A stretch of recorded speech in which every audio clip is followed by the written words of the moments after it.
Guerra que nadie desea, una guerra que la están patrocinando el imperialismo, la están patrocinando las clases dominantes. Una mente criminal que desde joven pensaba en el terror. Víctor Polay Campos, el líder del movimiento revolucionario Túpac Amaru, el cabecilla que secuestró y privó de su libertad a empresarios, políticos y autoridades en los peores lugares que un ser humano puede albergar. Espacios a los que él llamó las cárceles del pueblo. Medía apenas 1,61 m de largo y 1,41 de ancho. Dentro de ella apenas se podían dar 4 pasos. No tenía servicios higiénicos, ni una sola ventana.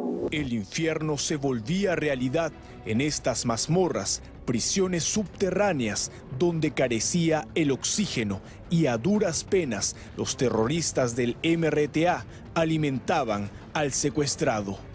Los MRTistas utilizaban las guías telefónicas y los anuarios de los más exclusivos colegios para obtener las direcciones de los empresarios más acaudalados e influyentes de los años 80 y 90. Las cárceles del pueblo estaban ubicadas en lujosas casas de la ciudad de Lima. Es allí donde secuestraban a políticos, empresarios y ciudadanos influyentes en condiciones infrahumanas. Y todo para poder financiar sus actos subversivos, como por ejemplo la realización de estos panfletos para fomentar sus ideas radicales. Es así como en 1993 los MRTistas secuestraron al empresario Raúl Giraoka Torres. Con heridas de bala lo trasladaron y mantuvieron cautivo en esta cárcel dentro de un armario durante 3 meses. Este es el closet que los delincuentes del MRTA habían acondicionado para que duerma el empresario Raúl Giraoka Torres. Es un ambiente muy pequeño, muy incómodo, muy cruel, inhumano para las condiciones en las que llegó Giraoka a este lugar. El hombre estaba herido de bala en ese momento y tuvo que permanecer muchas noches en este lugar, en este closet, muy pequeño en realidad. Dentro de un ropero cavaban de manera subterránea, hacían un hueco prácticamente de 1 metro cuadrado, 2 metros cuadrados, y ahí tenían a las personas secuestradas. Solamente por una ventanilla le pasaban sus alimentos y les dejaban un tubito para que pueda haber filtración de aire, para que puedan sobrevivir. Ellos no respetaron en ningún momento los derechos humanos de estas personas. Y así lo recuerda muy bien el general de la policía José Zavala y actual jefe de la DIRCOTE, quien en su juventud formó parte del equipo de élite de la policía que desbarató a la cúpula del MRTA. Incluso murieron algunas de estas personas que habían sido secuestrados por el MRTA. Y todos estaban bajo la dirección de Víctor Polay Campos, ¿no? Entre las víctimas de Polay Campos estuvieron David Bayón, representante del Banco Minero, el empresario y editor español Fernando Manrique y el empresario Pedro Miyasato.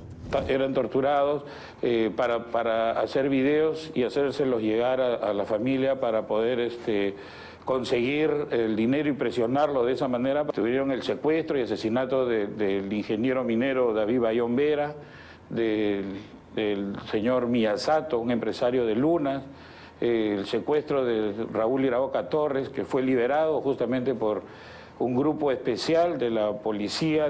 Víctor Polay Campos fue capturado por primera vez en 1989. Fue recluido en el penal Castro Castro y después protagonizó la fuga que dio la vuelta al mundo. Él y otros 47 terroristas escaparon por un túnel de 200 metros que colindaba con una casa. Años después, tras cometer una serie de atentados, fue recapturado en junio de 1992. ¿Cómo le define usted a este terrorista? Muy calculador.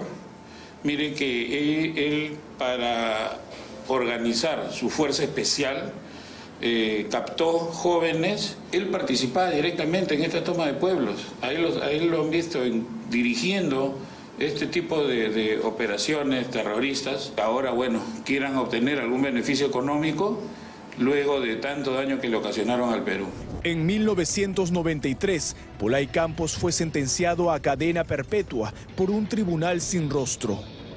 Años después, tras la caída del gobierno de Alberto Fujimori, se dispuso un nuevo juicio y finalmente fue condenado a 35 años de prisión. En el 2007, el emeretista presentó un reclamo a la Comisión Interamericana de Derechos Humanos por sus condiciones carcelarias. El caso fue admitido en el año 2022. Este archivo fotográfico grafica crudamente cómo terminaban las víctimas de los ajusticiamientos del MRTA. Hoy, irónicamente, el líder de esta organización busca ser indemnizado por el Estado porque denuncia que han vulnerado sus derechos humanos. Me parece un descaro que quien haya causado la muerte de tantos peruanos tenga hoy día el descaro de pretender que se le indemnice. Él tiene que pagar la indemnización que le debe al Estado peruano primero. Él tiene que pagarle a las víctimas de sus crímenes. El exministro de Justicia y hoy embajador del Perú ante la OEA, Gustavo Adriancén, rechazó contundentemente que vayan a negociar a favor del terrorismo y refirió que llegarán hasta las últimas consecuencias. Lo que niego de manera enfática y categórica es que el Estado peruano vaya a aproximarse a un acuerdo de solución amistosa. El Estado peruano no negocia con delincuentes terroristas y por eso, permíteme, estamos haciendo una cerrada defensa de los intereses del Estado en materia de derechos humanos ante la Comisión Interamericana y ante la Corte Interamericana. La condena al terrorista Víctor Polay Campos terminará en el año 2026, luego de 35 años en prisión, tras ser acusado de dirigir los secuestros y asesinatos entre 1980 y 1992 como líder del MRTA.